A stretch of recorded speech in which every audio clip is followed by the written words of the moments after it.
Paying cash for your next car? Great news. You're a cash buyer, but there's something very important that you need to know. Let's visualize this. You're kind of thinking you're going to walk in the front door and flash that cash because everyone loves cash, and the dealership will be so impressed that you'll get an amazing car deal, right? No, and no. Wrong. Don't shoot yourself in the foot. Hi, I'm Kevin Hunter, and here's the video many of you have been asking for. Today you're going to find out why you should never tell a dealership, I'm paying cash, the moment you walk in the front door. Before we get started, I want to be clear that there are both good and bad people in the car business. Some are on you like a dog, will treat you like you're a piece of meat, and they think you don't belong there unless you're ready to buy a car today. The other type of salesman will respect you and give you a chance to make a proper decision on what is the second biggest buying decision. Which car salesman do you hope to find on a car lot? All right, let's talk about cash. Don't walk in the front door of a dealership and say you're paying cash. Chances are you'll run into the wrong kind of salesman and you'll get burned. That said, I want to be clear that I'm not suggesting at all that you should lie. You're going to pay for the car in the end, right? That's all that should really matter to the dealership in the grand scheme of things, that you pay for the car. So what I'm saying is that you shouldn't mention how you plan to pay for the car the moment you walk in the door. And don't start babbling about cash at any point during the negotiations. Don't play those cards until you're in finance. Before I explain what changed in the business model that made dealerships dislike cash, a little housekeeping. If you're a first-timer on the Homework Guy channel, consider subscribing and leaving us a comment below. Add hashtag the Homework Guy if you'd like a response directly from Kevin or one of the Homework Guy staff members. We're always glad to help our loyal followers, and the best part is, there's no charge. You can also email the team at info@thehomeworkguy.com with a specific question, or if you'd like a free contract review, just black out your personal information and send it to us. We'd love to hear from you. Just be aware that we do get a lot of requests, so just be patient while you wait for a response. Back to you, Kevin. Okay, what's true today is that if you walk into a dealership and say, I'm paying cash, you can actually expect to pay a higher price for your vehicle than any other car buyer who plans to finance. Almost doesn't make sense. You thought cash is king, right? Well, not anymore. And while it seems counterintuitive that talking about cash too early in the process could hurt you, it's true. Dealers dislike cash buyers because of changes with their business model, and some dealers are getting downright ridiculous with how far they go to penalize a cash buyer. Let me share with you a recent comment on this channel from Shang. He writes, Hey Kevin, I've been shopping around and considering purchasing a truck, cash. There have been a few places that state that they charge a $700 fee for paying cash and not financing. I've been able to talk most of these dealers out of the other fees they try to charge, but they really seem to be firm on this bank fee for paying cash and not financing. Thanks in advance. Who would have thought this would happen? Certainly nobody from the Cash is King crowd. Charging a $700 bank fee for using cash? Oh yeah, but the reason isn't what you might think it is. Years ago, before the menu boards, the product selections, and a variety of charged fees, cash was king on a car lot, but not true today. Full disclosure, I'm a cash buyer, just like some of you. But unlike most of you, I've worked inside the walls of a dealership, and because I understand their business model, I will never tell a dealership I'm paying cash until I have my car deal in writing and I'm sitting in the finance office. And then there's even the correct moment when you're there. I'll share that here in just a moment. But if in the car negotiation process they ask me about filling out finance apps or monthly payments, I just say, I'll see what your finance man has to offer after we finalize the price negotiations. If they persist, I say, listen, I don't talk finances outside of a private confidential room with someone who doesn't have the authority to sign out the car. No offense, Mr. Salesman, but since that is not part of your job, I'm not doing that out here. I never lie to them, and I suggest you don't either. I just firmly tell them I'm not talking about it until the price negotiations are over. That usually kills it. Now, if cash is no longer king, what changed all of that? Pretty simple. As I mentioned, it is the business model. The internet changed all kinds of things for dealerships, but the primary one was how they make money. For many years now, everyone has had access to all the information you ever wanted concerning car price. Most of you knew exactly what your chosen vehicle is worth because of the level of pricing information out on the web. It's just astounding. If you ever find yourself at a dealership and you have no idea what the fair market price is for the vehicle you're shopping for, Well, it's only because you didn't even try to look. Shame on you. With dealerships beating each other up with online car pricing, something had to give, and it did. They developed other ways of taking money away from unsuspecting customers, ways they don't advertise, and things you likely don't know much about, although you might have a clue. Bottom line, when the business model changed, a typical car dealership no longer makes the majority of their profits off the sale price of the car. Let me say it again. The sale price, the place you put all of your attention on, is no longer the moneymaker at a dealership. When you realize they are making most of their money elsewhere, not on car price, you start to understand why they are so willing to bargain right down to basement car prices. They are counting on the subsequent steps inside the dealership to empty your pockets. These steps all come after price negotiations are over. Now, if you utter that scary word cash too early, and yes, I did say scary word, that entirely shuts down any further conversation about car price, and for a really simple reason. They aren't likely to take advantage of a cash buyer in finance, and they know it. So they stand firm on the price of the car, hoping to get everything they can out of you right then and there. Think about it. When the finance office is writing up a car loan for you, you'll notice the main question they ask is, what is your payment goal? And why do you think they ask this question? It's not for the purpose of doing the best job to help you afford the vehicle you're trying to buy. They ask the question because they want you to think less about total cost and more about a single number, a monthly payment. As soon as this change in focus is accomplished, they can pack all those juicy profit-generating fees and products into your car loan. What might have been a 48-month loan suddenly becomes 60 months, 64, 72, or 84 months. You'll hear, "Good news, I got you approved and you're right at $525 a month, just a few dollars away from your monthly payment goal." You might think it's a little high, but you're amazed and happy. But you don't realize the guy just screwed you over. He's going to make another $3,500 off you, and he has your loan term spread out over such a long time period, your grandkids are going to be graduating college by the time you pay this bugger off. To do all of this, they need a car loan to bury the truth. Cash buyers destroy all that opportunity.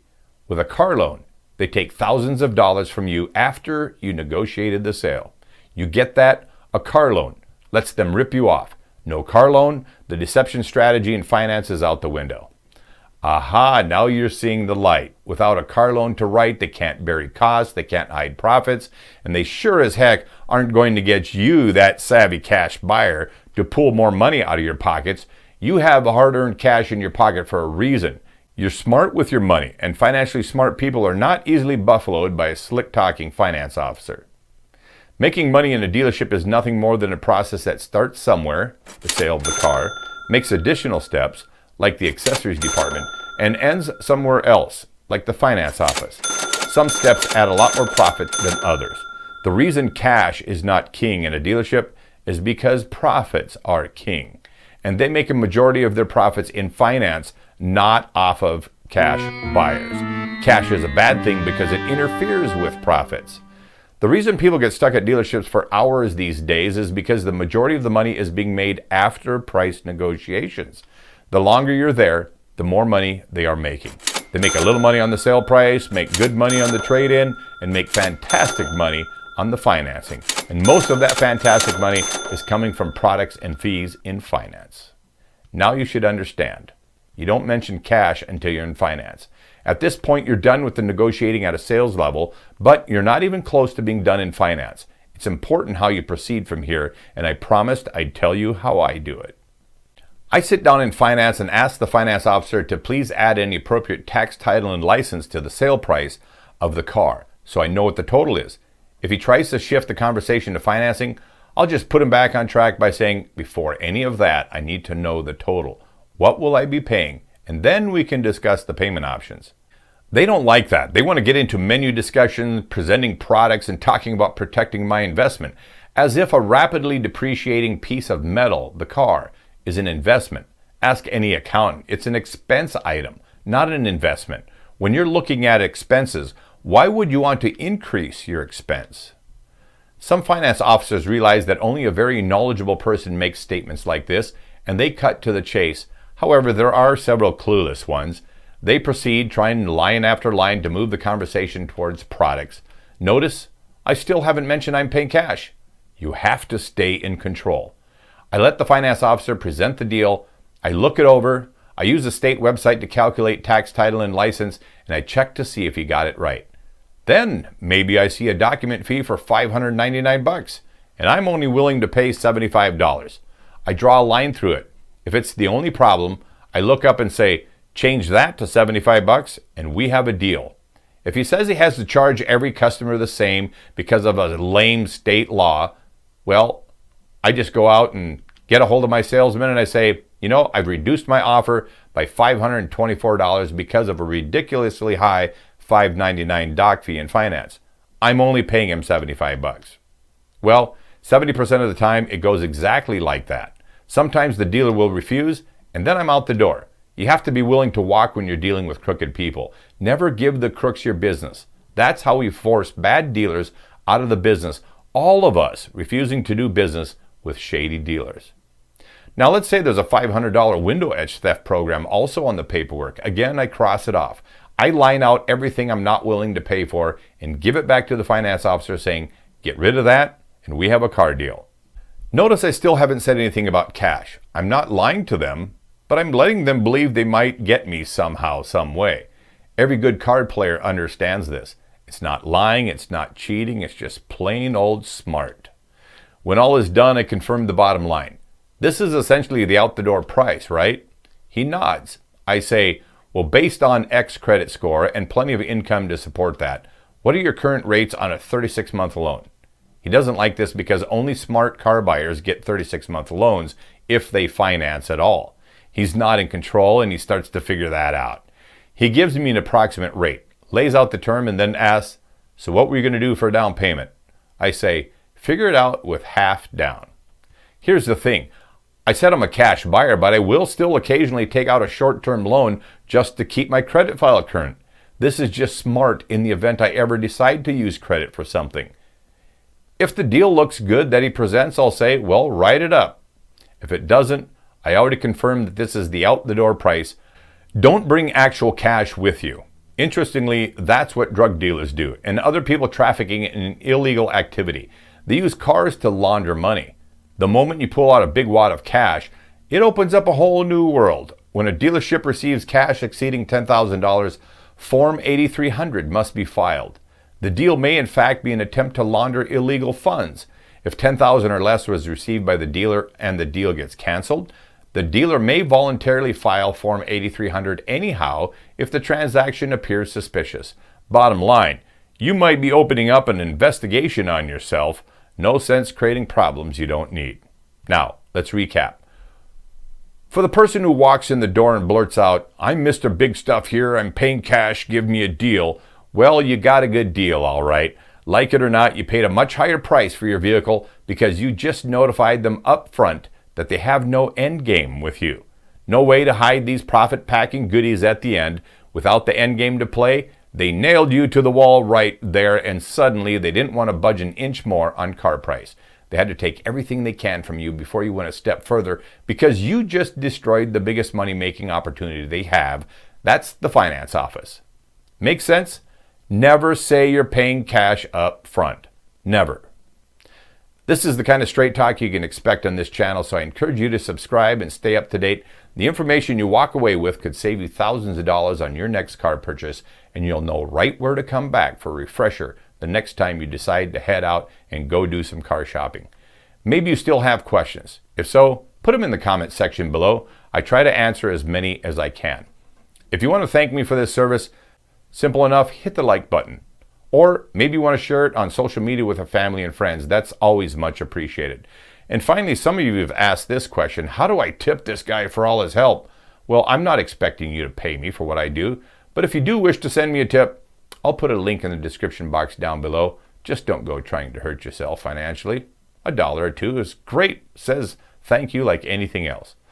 For all those car dealership followers, the owners, employees, finance officers, I want to thank those of you who come here regularly to validate what I've shared with my viewers.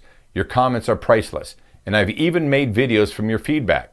I also want to say to those of you who complain, especially the people who say, oh, just another guy who didn't make it in the car business, or, hey, You're giving us a bad reputation. Look up the Gallup poll done each year on most and least trusted professions. A car salesman tied for dead last with a telemarketer and a congressman. I didn't make that reputation for you. You earned it yourself. Too many crooked dealer owners earned it for the entire industry. I'm just helping to flush them out. I challenge you to go out and help me fix it.